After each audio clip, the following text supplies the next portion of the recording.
오늘 에베소서 4장 1절부터 4절까지 부르심의 한 소망이라는 제목을 가지고 여러분과 은혜를 나눌 때 하나님께서 여러분에게 주시는 삶의 목적, 존재의 목적, 우리가 어떻게 살아가야 되는지에 대한 주님의 귀한 말씀을 오늘 깨달아 알아가시는 여러분이 되시기를 주님의 이름으로 축원드립니다. 지난 시간에 제가 존재의 원인 또는 존재의 원리, 우리가 왜 존재하는지에 대해서 말씀을 드렸다면 오늘은 존재의 목적, 삶의 목적, 왜 내가 사는 것일까? 무엇을 위해 사는가? 이것에 대해서 오늘 예배소서에서 우리에게 주시는 하나님의 말씀에 대해서 함께 나누고자 합니다. 다시 말하면 우리는 왜 살며 무엇을 위해서 사는가 하는 거예요. 그래서 어떻게 우리가 살아가야 하는가라는 얘기입니다. 우리가 왜 살며 무엇을 위해서 사는 것이고 어떻게 살아야 하는가 하는 질문은 영원한 인류의 질문인 것 같습니다. 여러분들은 왜 산다고 생각하세요? 여러분의 삶의 목적은 어디에 있습니까? 그리고 그 목적을 위해서 우리는 어떻게 살아야 할까요? 잘 생각해 보면 많은 사람들이 내가 사는 이유, 내가 삶을 어떻게 살아야 되는지 삶의 목적을 아마 행복하기 위해서라고 대부분 대답할 것 같아요. 내가 행복하기 위해서 산다라고 했을 때 그것은 우리에게 삶의 소망이 되겠죠. 존재의 목적, 내가 왜 사는지 삶의 목적은 우리가 한 소망을 갖게 되어 있는 것입니다. 그것이 세상 사람들, 많은 사람들이 그 소망은 바로 내가 행복하게 살아가는 것, 이렇게 얘기할 수 있을 것 같아요. 제가 영화 한 편을 소개하려고 합니다. 저도 사실 이 영화를 다 보지는 못했는데요. 브루스 카메론이 쓴 내 삶의 목적이라는 책을 영화한 베일리 어게인입니다. 보신 분도 있을 것 같아요. 이 영화는 내 삶의 목적이라는 원래 책의 제목대로 강아지가 살아가는 이야기를 그리면서 이 강아지의 삶의 목적이 무엇인가를 그린 영화입니다. 베일리 어게인이라는 영화의 내용은 강아지가 4번 죽고 태어나면서 삶의 목적을 찾아가는 영화입니다. 내용은 이래요. 첫 번째는 유기견 보호소에서 어떻게 해가지고 탈출을 하게 됐는데 낯선 사람이 이 강아지를 발견해서 자기 차 안에 넣고 잠깐 점심을 먹으러 갑니다. 차 안이 밀폐되어 있어서 뜨거운 햇살에 그리고 배고픔에 목마름에 죽어가는 이 강아지를 이든과 어머니가 발견하고서 꼬마 이든이 이 강아지를 구출해내죠.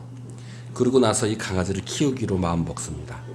그래서 이 강아지 이름을 베일이라는 이름을 지어주고 그리고 보스독이라는 별명을 지어주면서 어렸을 때부터 친구처럼 지내게 돼요.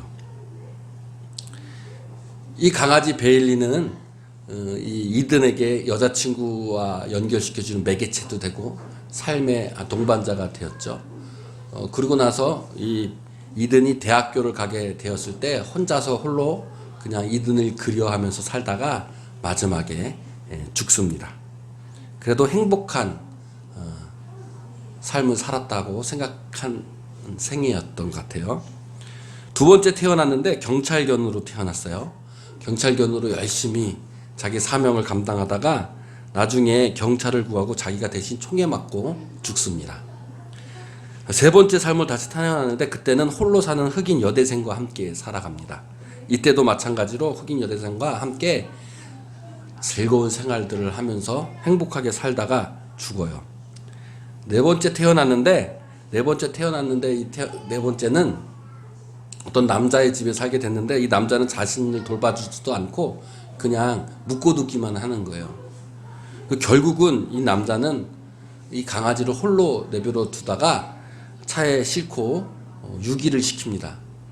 이 강아지는 다시 홀로 있었던 생활이 싫어서 다시 돌아갈 마음을 먹지 않고 또 돌아다니게 돼요. 그러다가 다시 나이 든 중년 이든을 만나게 됩니다. 너무 기뻐서 이든과 함께 다시 삶을 사는데 이든이 홀로 혼자서 살면서 쓸쓸해하는 것을 보고서 전 여친을 우여곡절에 만나게 돼요. 그래서 전 여친과 이든과 함께 사는 매개체 역할을 또 하게 됩니다. 그리고 나서 이든과 전 여친 한나와 함께 행복하게 사는다는 것이 이 영화의 줄거리예요. 마지막 장면에 이 베일리는 자신의 삶의 목적을 깨닫게 됩니다. 그래서 이 영화의 마지막 이 베일리의 깨닫는 삶의 목적에 대해서 마지막 대사가 나오는데 제가 소개를 하자면 그겁니다. 베일리 강아지가 얘기하는 거예요. 자기가 여태까지 살았던 삶의 목적에 대해서 깨달은 점을 이야기합니다. 즐겁게 살아. 도움이 필요한 이들에게 찾아서 구해주고 사랑하는 이들을 핥아주고, 강아지니까 핥아주는 거죠. 그리고 지나간 일로 슬픈 얼굴 하지 말고 다가올 일로 얼굴 찌푸리지 말고 단지 지금을 사는 거야. 지금 이 순간을. 그게 걔가 사는 목적이야 하면서 영화가 끝납니다. 여러분은 어떤 것 같아요? 우리가 사는 삶의 목적을 대신해서 얘기해 주는 거죠. 지금 이 순간을 사는 것이 중요하다는 이야기를 합니다. 지금 이 순간을 사는 것은 곧 어떻게 사는 것이겠어요? 충실히 성실히 사는 것이겠죠. 지금 이 순간을 충실하게 성실하게 사는 것이 곧 무엇이다? 행복한 것이다. 내 삶의 목적이다. 이렇게 얘기하고 있는 거예요. 이 베일리는 자기의 마지막 대사 중에서 우리에게 4가지를 이야기합니다. 즐겁게 살아, 행복하게 살라는 거죠. 도움이 필요한 이들을 찾아서 구해주고 도움을 주라는 거예요. 그리고 사랑하는 이들에게 핥아주라는 거죠. 사랑하라는 거예요. 그리고 지나간 일로 슬픈 얼굴 하지 말라는 거죠. 죄 사함을 받았으니 죄에 대한 죄책감을 가지지 말라는 거예요. 다가올 일로 얼굴 찌푸리지 말랍니다. 미래에 대한 소망과 희망을 가지라는 거예요. 그리고 이 4가지를 갖고 단지 지금 이 순간을 사는 겁니다. 여러분의 삶의 목적은 어디에 있나요? 왜 여러분은 삽니까? 무엇을 위해 살고 어떻게 살고 있느냐는 이야기예요. 오늘 성경 말씀을 보면 하나님이 우리에게 주시는 말씀이 무엇인지 믿음으로 깨달아 내 삶의 목적이 무엇이고 내가 왜 존재하며 존재의 목적, 내가 어떻게 살아가야 될지를 하나님의 말씀에 귀 기울이시는 여러분이 되시기를 주님의 이름으로 축원합니다. 오늘 본문에 이렇게 말씀하고 있는 거예요. 에베소서 4장 1절에 그러므로 주 안에서 갇힌 내가 너희를 권하노니 너희가 부르심을 받은 일에 합당하게 행하라 라고 말씀하고 계시죠. 그러므로 라는 것은 결론적으로 말해서 라는 의미를 담고 있겠죠. 그런데 헬라어 원어에는 그러므로 앞에 파라칼로라고 다른 하나가 더 앞에 있어요. 파라는 가까이라는 뜻이고 칼로는 부르다라는 뜻의 합성어인데 파라칼로는 가까이에서 부르는 것을 의미하는 단어죠. 이 단어가 무엇이냐면 권면하다, 그리고 간청하다, 위로하다라는 의미를 담고 있어요. 그러니까 바울은 지금 그러므로 결론을 내리기 전에 먼저 무엇을 하고 있느냐면 우리에게 지금 간청하고 권면하고 위로하면서 하나님께로 지금 초대하길 원하는 거예요. 지금 바울은 내가 여러분에게 간청합니다. 내가 정말 여러분에게 권면합니다. 내가 여러분을 정말 간절히 위로합니다. 하나님께 초대하려고 합니다. 그것이 바로 무엇이냐면 그러므로 그것이 무엇이냐면 이렇게 시작을 하게 되는 거예요. 내가 당신에게 간청합니다. 권면합니다. 그러므로 권면과 간청이 가까이서 부르는 그 결론은 너희가 부르심에 받은 일에 합당하게 행하여 사는 삶, 하나님께서 너희를 부르심을 받은 거에 합당한 삶을 살아가는 것이 내가 가장 권면하고 그것이 바로 지금 이 순간을 사는 것입니다. 라고 바울은 이야기하고 있는 것이죠. 결론적으로 말해서 내 삶의 목적, 존재의 목적, 내가 어떻게 살아야 하냐면 하나님께서 나를 부르신 그 부르심에 합당한 삶을 사는 것이 우리의 삶의 목적이고 존재의 목적이며 내가 어떻게 살아가야 될지에 대한 것이다. 다시 바꿔서 얘기하면 내 삶의 목적이 행복이라고 했을 때 내가 행복하게 되는 그 원인은 바로 하나님께서 나를 그 부르심을 받은 일에 합당하게 행하며 사는 것, 그 삶이 곧 행복의 삶이다 라고 이야기하고 있는 것이죠. 지난주 제가 예배소서 3장 14절에서 21절 말씀을 드리면서 존재 이유, 존재의 원인이 내가 존재하는 원인이 바로 무엇이냐면 내 스스로 존재하는 것이 아니라 나는 나를 부르심으로 존재하는 나. 그러므로 나의 존재의 목적은 나를 부르신 그 분의 목적대로 사는 삶이라는 것이 되겠죠.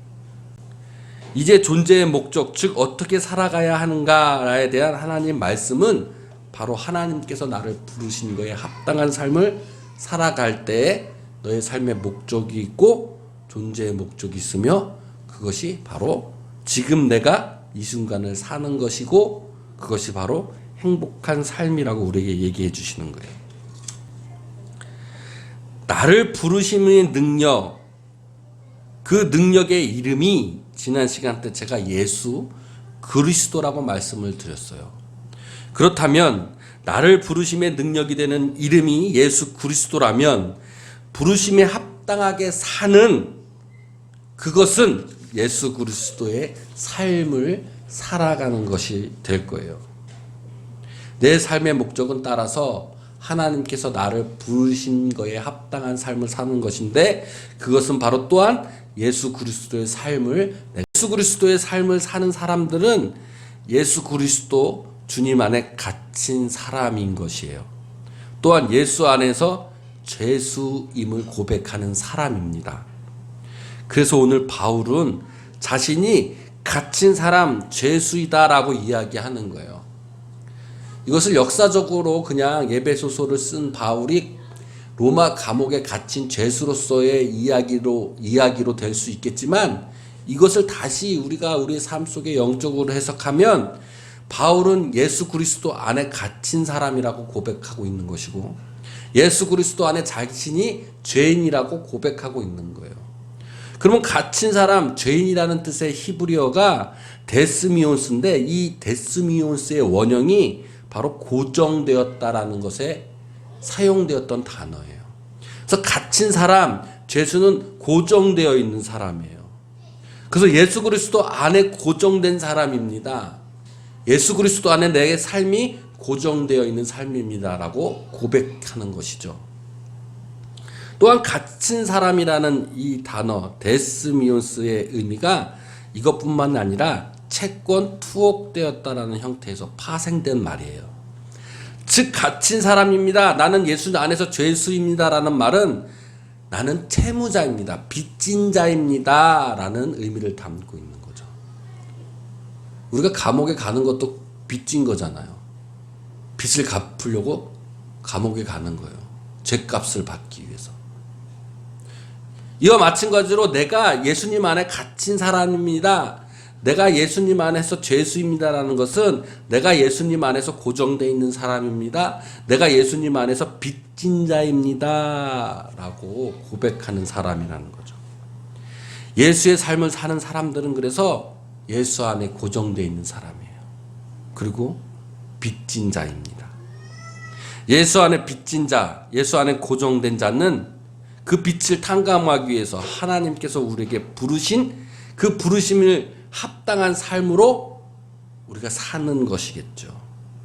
죄인인 우리가 부르심에 합당한 삶을 사는 것이 곧 우리의 삶의 목적이고 이유이며 존재의 목적이라는 것이 오늘 바울이 예배소서를 통해서 주시는 우리에게 하나님의 말씀이 되는 것이에요. 오늘 예배소서 4장 1절에 부르심에 합당한 자가 되라고 했습니다. 이 부르심은 크레시스라고 하는데 초대 소환됐다라는 의미를 갖고 있어요. 하나님의 부르심으로 사는 사람은 하나님에게 초대되어서 초대된 그 장소에서 하나님과 함께 평안을 누리며 사는 사람을 이야기하는 거죠.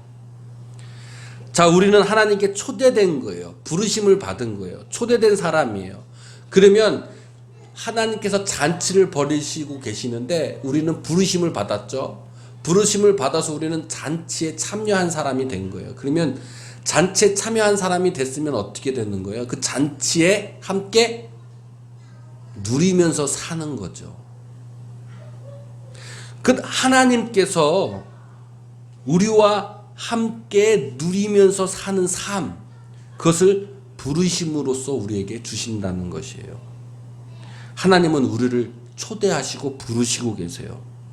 그 부르심에 합당한 삶이라는 것은 곧 하나님이 우리를 초대해 주시고 그 초대된 자리에 들어가서 하나님과 함께 누리는 삶을 사는 것이라고 말할 수 있겠죠. 그것이 바로 지금 내가 사는 삶인 거예요. 지금 이 순간 내가 사는 것이에요. 여러분 지금 이 순간 사는 것이 하나님께서 우리를 초대해서 하나님이 벌이시는 그 잔치에 하나님과 함께 누리는 여러분의 삶이 지금 이 삶이 되시기를 여러분 축원드립니다. 그것이 행복이라는 거예요. 그것이 우리의 존재의 목적이고 삶의 이유라는 것이죠. 그럼 어떻게 하나님과 함께 누리며 사는 삶이 어떤 것이며 어떻게 우리가 하나님과 함께 누리며 사는 삶을 어떻게 행해야 되는지에 대해서 크게 두 가지로 예배소서는 우리에게 얘기하고 있어요. 그것이 예배소서 4장 2절에 되어 있는데 예배소서 4장 2절에서는 하나님과 함께 누리며 사는 삶을 이렇게 행하라고 말씀하고 계시죠. 첫 번째가 겸손과 온유로 행하라고 말씀하고 계세요. 두 번째가 오래 참음으로 사랑 가운데 서로 용납하라라고 말씀하고 계시죠. 이 두 가지가 내가 지금 사는 삶, 내가 지금 사는 것에 부르심에 합당한 삶이 이 기본적인 두 가지가 베이스로 깔려 있어야 하는 거예요. 첫 번째 겸손이라는 것은 길어요. 헬라어로 뭐라고 하냐면 타피노포 로스아나이라고 얘기하는 단어인데 이 겸손은 마음의 겸손을 이야기합니다. 마음을 낮추는 거예요. 주님을 전적으로 의지하고 의존해서 자아의 육체에게 의존하는 내 삶을 낮추는 거예요. 자아의 육체에 의존했던 내가 낮춰지고 전적으로 하나님께 의존하는 것을 겸손이라고 이야기하는 겁니다. 우리가 지금 이 순간 행복하기 위해서 하나님과 함께 누리려면 내 육체에 의존했던 모든 것들을 낮추어야 되고 하나님께 의지하는 것이 더 커져야 된다는 이야기예요. 그것이 지금 내가 이 순간 살아야 되는 삶의 기본 베이스라는 거죠. 두 번째로 온유라는 것은 부드러움을 뜻하는 것인데 이 온유를 프라우타세스라고 이야기를 합니다. 나는 죽고 예수로 사는 삶이라고 할 때에 나는 아주 죽어버려서 없어져 버리고 오직 예수가만 드러나서 사는 삶이 아니라 내가 아주 없어지는 것이 아니라 믿음을 통해 주님의 성령의 능력과 그 지시에 따라 그분의 뜻에 따라 나의 균형된 삶을 이야기한다는 거예요.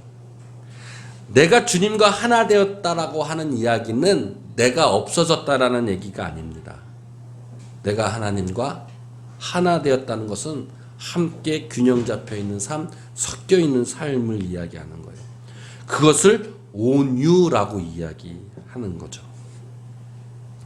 부드럽다라는 걸 생각해 봅시다. 처음에 딱딱했던 것이 부드럽게 되는 것인 딱딱한 어떠한 기본적인 성질이 아예 없어져 가지고 부드럽게 되는 건가요? 그건 아니에요. 딱딱한 어떤 성질이 있는데 그 딱딱한 어떤 성질에 어떠한 다른 물질이 들어와서 그 다른 물질과 섞여졌을 때 부드러운 성질로 변화되는 것이죠. 그것을 온유라고 얘기하고, 그것을 거듭남, 새롭게 태어남이라고 이야기하는 거예요. 많은 분들이 새롭게 태어난다라고 해서 아예 전에 것은 없어져 버리고 아예 새로운 성질로 태어난다는 것이 아니라, 기본적인 나의 육체의 성질과 하나님의 성질이 만나 새롭게 새로운 물질로 변화된다는 거예요. 거듭나는 아주 새롭게 태어나 아주 다른 걸로 변화되는 것이 아니라, 그러니까 나만 있던 나의 삶에서 나와 하나님이 함께하는 삶으로 변한다는 것을 의미하는 것이죠. 내가 없어져서 완전히 하나님만 드러나는 삶도 아니고 나만 있는 삶도 아니라 나와 하나님이 함께 어우러지는 삶인 거예요. 그래서 겸손과 온유로 행하라는 것은 나의 육체적인 딱딱한 것들을 낮추고 내려놓고, 내 의지를 낮추고 내려놓고 하나님의 성령, 말씀, 예수의 가르침, 그 삶으로 함께 살아갔을 때 내 삶과 주님의 삶이 하나가 되어 섞여진다는 이야기인 거죠. 에스겔 36장 26절부터 37절에 말씀하시기를, 또 새 영을 너희 속에 두고 새 마음을 너희에게 주되 너희 육신에서 굳은 마음을 제거하고 부드러운 마음을 줄 것이며, 또 내 영을 너희 속에 두어 너희로 내 율례를 행하게 하리니 내 규례를 지켜 행할지니라 라고 말씀하고 계시죠. 하나님께서 새 영을 우리에게 주신다고 하셨어요. 새 마음을 우리에게 주시는 거죠. 성령, 그리스도 영을 우리에게 주십니다. 그 영을 주시면 우리 육신이 굳은 마음, 딱딱한 마음들이 이제 부드러운 마음으로 변화되는 거예요. 온유하고 겸손을 이야기하시는 거죠. 여러분 삶이 하나님과 함께 사는 삶이 될 때에 온유하고 겸손한 삶이 되어지고, 그 삶은 곧 내 육체의 딱딱한 것들을 내려놓고 없어지게 하는 것들이에요. 사실 에스겔 36장 26절 27절에서 이 딱딱한 것을 다른 번역본에는 어떻게 되었냐면 돌이라고 얘기했어요.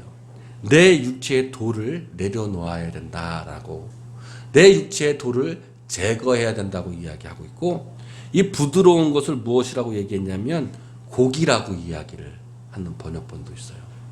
그러니까 내 마음속에 있는 딱딱한 돌을 내려놓고 고기로 변화시켜야 된다는 얘기죠. 고기는 뭐겠어요? 양식이에요. 말씀이에요.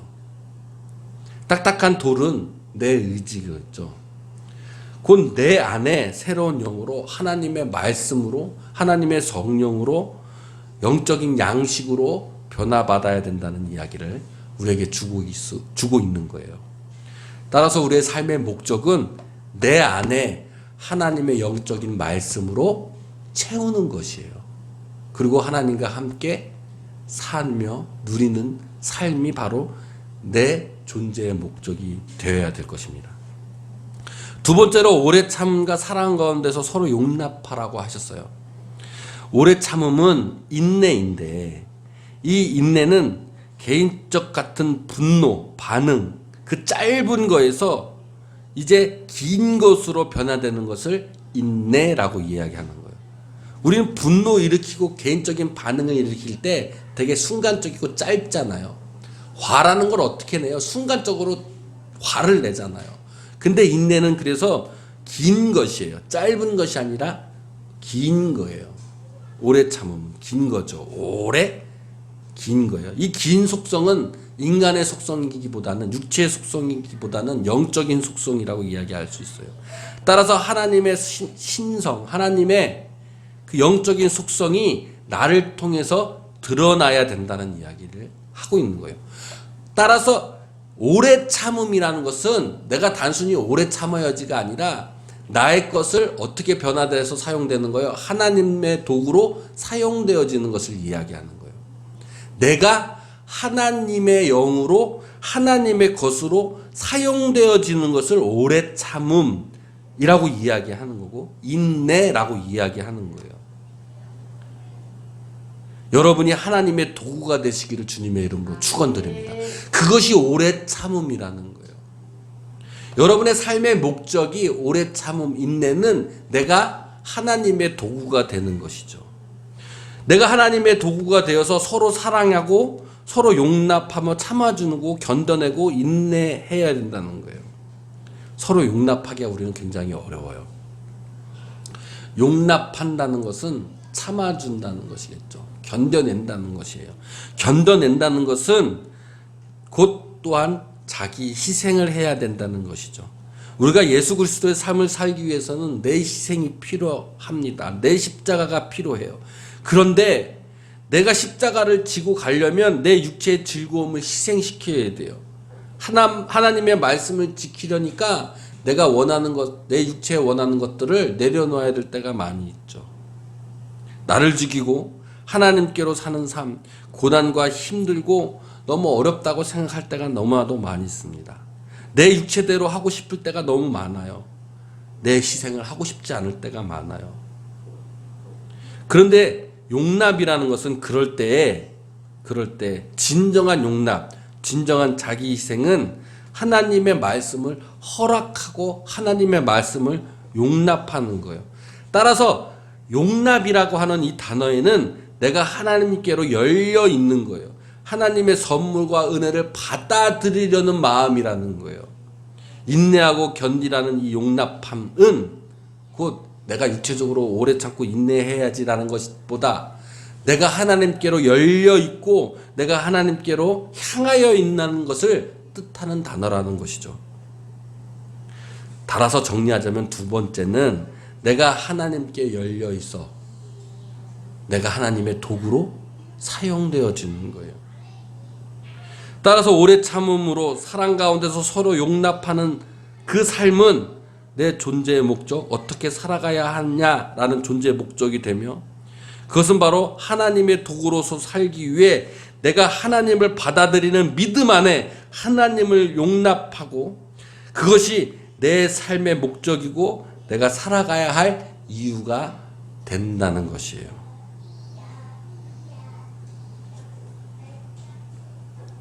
그래서 용납은 내 안에서 하나님이 하나님의 사랑의 능력을 통해 탄생시키는 그 믿음 안에 하나님을 성취하기 위해 적극적으로 내가 기대하는 것이에요. 내가 성취하기 위해 기대하는 그것을 다른 말로 소망이라고 이야기할 수 있겠죠. 그 소망은 곧 우리에게 평안을 주고 행복을 주는 것입니다. 그래서 에베소서 4장 3절에 이렇게 말씀하고 계시는 거예요. 평안에 매는 줄로 성령이 하나 되게 하신 것을 힘써 지키라 라고 말씀하고 계시죠. 내가 죽고 예수로 사는 삶은 나의 존재의 목적이 하나님의 도구로서 하나님의 부르심에 합당한 삶으로 살기 위해 내 육체를 죽이고 예수로 사는 삶인데 그것은 나와 하나님이 하나 되는 것이고 그 하나 되는 평안에 매는 줄 그것은 내가 하나님께로 향해 열려있는 존재로 내 존재의 목적이 되어진다는 것이죠. 그것이 바로 무엇이다? 평안이다라는 것이요. 우리가 왜 사느냐? 삶의 목적이 행복과 평안이라고 얘기할 때 그 행복과 평안은 다른 말로 하면 하나님의 나라, 천국이 될 것입니다. 그것을 매는 하나의 줄로 하나님과 내가 하나 되어서 성령이 하나 되게 하신 것처럼 우리가 그것을 힘써 지키고 붙잡아야 될 줄로 믿습니다. 결국 내가 힘써 지키는 것은 내가 하는 것이 아니라 하나님이 내 안에 계셔 내 안에 들어오셔서 하나님과 하나가 되어 하나님의 도구로 내가 하나님의 능력과 말씀을 열려 허락하고 받아들여 하나님의 도구로 하나님이 사용하셨을 때에 나타나는 것이기 때문에 우리가 거듭남과 내 존재의 목적은 내가 힘써 지키는 것 또한 내가 주체가 되는 것이 아니라 하나님이 주체가 되시고 나는 그분 밑에서 하나님과 함께 누리며 사는 삶이 되는 것이라고 볼 수 있겠죠. 곧 내가 하나님께 맡겨진 삶이 이것이 바로 내가 주님 앞에 부르신 한 소망이 되는 것이에요. 내가 소망을 품습니다. 내가 사는 소망이 아니라 주님이 나와 함께 사는 소망입니다. 그 소망은 평안이고 천국이며 하나님의 나라입니다. 몸은 하나요 성령도 한 분이시니 이와 같이 너희가 부르신 한 소망 안에서 부르심을 받았다고 우리에게 이야기하고 있습니다. 하나님이 나를 통해 성취하는 것이고 하나님의 그 믿음을 통해 나를 통해 성취하는 것을 내가 적극적으로 소망하며 기다리는 것이 나의 존재의 목적이라고 했을 때, 그것이 소망이라고 했을 때 그것이 바로 우리가 행복하게 사는 삶이고 천국의 삶을 사는 것이고 베일리 강아지가 얘기했듯이 지금 이 순간에 사는 삶이 될 줄로 믿습니다. 하나님과 함께 누리며 사는 삶의 목적이 여러분의 삶의 목적이 되시기를 주님의 이름으로 축원드립니다. 여러분의 삶을 사는 이유가 여기에 있고 삶의 목적이 여기에 있습니다. 진정한 행복과 목적은 하나님과 함께 누리는 삶이 되는 줄로 믿습니다.